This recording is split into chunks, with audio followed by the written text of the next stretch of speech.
ప్రతిరోజు దాదాపు 1000 నుంచి 1100 మంది ఓపీడీలో పేషెంట్లు వచ్చి ఇక్కడ ఓపీడీలో వాళ్ళ వైద్యరీత్యా పూర్తిగా డాక్టర్లు సహకరిస్తున్నారు.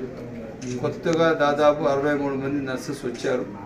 పూర్తి స్థాయిగా 100 మంది నర్సెస్ ఉన్నారు. ఇప్పుడు డాక్టర్స్ కూడా దాదాపు 80 నుంచి 90 మంది డాక్టర్స్ ఉన్నారు ఇక్కడ. ఈరోజు మదనపల్లి హాస్పిటల్ వచ్చి ఆ రోజు నేను ఫస్ట్ టైం ఎమ్మెల్యే ఉన్నప్పుడు 10, 11, 12 3 సంవత్సరాలు స్టేట్ కంబైన్డ్ స్టేట్లో ఆరోగ్యశ్రీ ఫస్ట్ వచ్చింది. అటువంటి హాస్పిటల్ ఇదే కాకుండా ఈ హాస్పిటల్ పొటెన్షియాలిటీ వచ్చింది. రౌండ్ ద క్లాక్ 250 మంది ఇన్ పేషెంట్స్ ఉంటారు. ఈ ఇన్ పేషెంట్ సర్వీసెస్ వచ్చింది, చాలా అవసరం ఉంది. ఇప్పుడు ఉన్న నర్సెస్, డాక్టర్స్, ఉన్న మెడికల్ సూపరింటెండెంట్ గారు, ప్రిన్సిపాల్ గారు, ఆర్ఎంఓ గారు వీళ్ళందరూ కోఆర్డినేట్ చేసుకోవాలా. కోఆర్డినేట్ చేసుకొని the best service in the health and medical ఇవ్వాలా. అది నా ఒక ఆలోచన, నా రిక్వెస్ట్ కూడా. ఎక్కడ కూడా హెల్త్, ఎందుకంటే ఇది ఏమైనా చెట్లకు కావాల్సిన అవసరాలు కాదు, హ్యూమన్ హెల్త్ మనిషికి కావాల్సిన అవసరాలు, ఆరోగ్య రీత్యా కావాల్సిన అతనికి పూర్తి స్థాయిగా చూసుకోవాలా.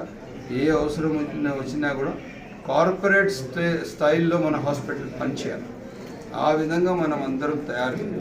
ఒక డాక్టర్ వచ్చి ఒక రోజు 20 మంది పేషెంట్లు అటెండ్ చేస్తే కూడా ఆ 20 మంది పేషెంట్లు ఆ డాక్టర్తో సాటిస్ఫై కావాలి.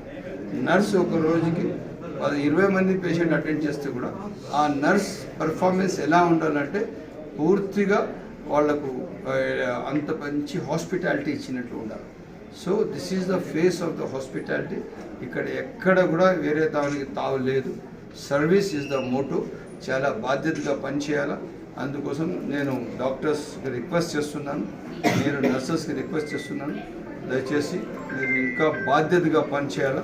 నాకు కంప్లైంట్ అనేది రాకూడదని సవినయంగా కోరుకుంటూ మనము మంచి సర్వీసెస్ అందించి కంట్రీలోనే బెస్ట్ హాస్పిటల్గా మనం దీనికి ట్రీట్ చేయాలా, మనం దీనికి తీర్చిదిద్దాలని చెప్పి సవినయంగా కోరుకుంటూ సెలవు.